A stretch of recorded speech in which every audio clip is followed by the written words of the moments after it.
You can now make online payments to Department of Measurement Units, Standards and Services via GovPay. கௌரவ நீரியல் துறை அமைச்சர் ராமலிங்கம் சந்திரசேகர் அவர்களிடம் கேட்கப்படுகின்ற கேள்விகள். அன்பிக்கும் மதிப்புக்கும் உரிய ராமலிங்கம் சந்திரசேகர் அமைச்சர் அவர்களே, உங்களது எனது முதற்கண் சிரிக்காதீங்க ஐயா, வணக்கங்கள். வடமாகாணத்தின் ஒரே ஒரு அமைச்சராகவும் அதே நேரம் தமிழ் மக்களின் ஒரு வடமாகாணத்துக்கு வந்து ஒரு போட்டில் தமிழ் மக்களின் ஒரே ஒரு அமைச்சர் பிரதிநிதியாக இருக்கும் தாங்கள் மீன்பிடித்துறை அமைச்சர் என்பது மிகவும் சந்தோஷத்துக்குரிய விடயம்.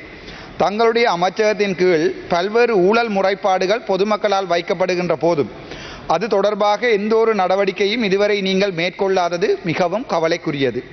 கீழே குற்றஞ்சாட்டப்படுகின்ற ஊழல் குற்றச்சாட்டுகள் தங்கள் மீது இருப்பதால் அவற்றை நிவர்த்தி செய்யும் வண்ணம் தங்களால் இந்த பாராளுமன்றத்துக்கு கீழ்வரும் கேள்விகளுக்கு நியாயமான ஆதாரபூர்வமான பதில்களை தர முடியுமா, இல்லை என்றால் ஏன்?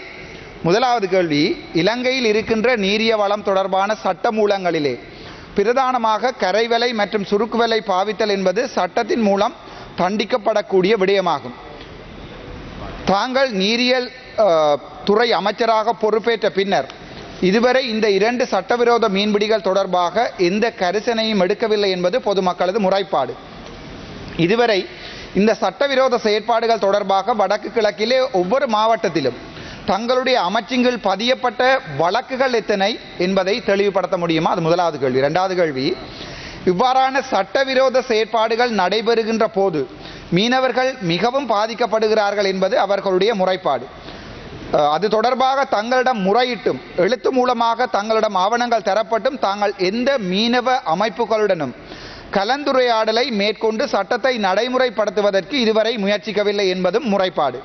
தாங்கள் மீனவ அமைப்புகளிடம் எந்தெந்த பிரதேசங்களில் சந்திப்புகளை ஏற்படுத்தி இருந்தீர்கள், அவர்களுடைய முறைப்பாடுகள் என்னென்ன, அதற்கு தாங்கள் எடுத்த நடவடிக்கைகள் என்ன என்பதை தெரிவுபடுத்த முடியுமா? மூன்றாவது கேள்வி, கரையோர பிரதேசங்களிலே கடல் அட்டை பண்ணைகளுக்கு அனுமதி வழங்குவது தங்களுடைய அமைச்சகத்தின் கீழ் ஒரு பொறுப்பாக வருகின்ற போதும் இதுவரை இவற்றை நியாயமான முறையில் தாங்கள் மேற்பார்வை செய்யவில்லை என்பது பொதுமக்கள் முறைப்பாடு. பண்ணைக்கு அனுமதி கடற்பட்டை பண்ணைக்கு அனுமதி வழங்குவதில் கையூட்டல் பெறப்படுகிறது என்பது பொதுமக்களின் முறைப்பாடு. தங்களுடைய பினாமிகளின் பெயரில் இவ்வாறான கையூட்டல்கள் வேண்டப்படுகிறதா? இதற்குரிய ஆதாரங்களை நான் இந்த பாராளுமன்றத்தில் சமர்ப்பித்தால் அவற்றை ஏற்றுக்கொள்ள முடியுமா? அதற்குரிய நடவடிக்கை எடுக்க முடியுமா? அது மூன்றாவது கேள்வி.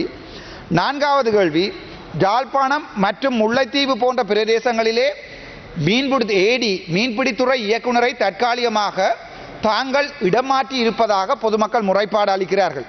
கடந்த காலங்களிலே தாங்கள் அமைச்சர் பொறுப்பை ஏற்ற பிறகு இதுவரைக்கும் தங்களால் செய்யப்பட்ட வடக்கு கிழக்கு மாகாண மீன்பிடியியல் துறை திணைக்களத்தின் இடமாற்றங்கள் என்னென்ன, அவர்களுடைய பெயர் என்ன, அந்த இடமாற்றங்கள் செய்யப்பட்ட திகதி என்ன, இவற்றிற்கான நேர்முக தேர்வு இன்டர்வியூ வைக்கப்பட்டதா, அது எந்தெந்த திகதியில் வைக்கப்பட்டுள்ளது என்று கேட்கிறேன். நான்காவது கேள்வி.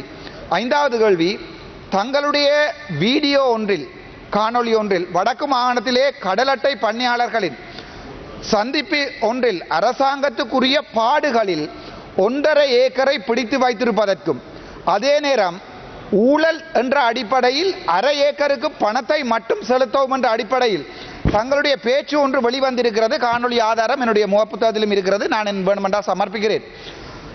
அதை இந்த பாராளுமன்றத்துக்கு நான் சமர்ப்பித்தால் தாங்கள் ஊழல் செய்கிறீர்கள் என்பதை நிரூபித்தால் தங்களால் அதற்குரிய நடவடிக்கை எடுக்க முடியுமா? தங்களுடைய அமைச்சு பதவை துறக்க முடியுமா?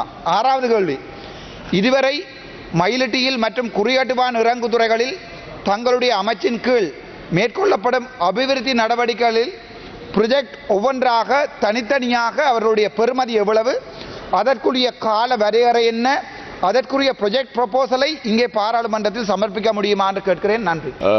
கௌரவ உறுப்பினர் அர்ஜுனா அவர்கள் கேட்ட கேள்விக்கு ஆன பதிலை பெற்றுக் கொடுப்பதற்கு இன்னும் 2 வாரங்களுக்கு கால அவகாசத்தை கேட்கிறேன்.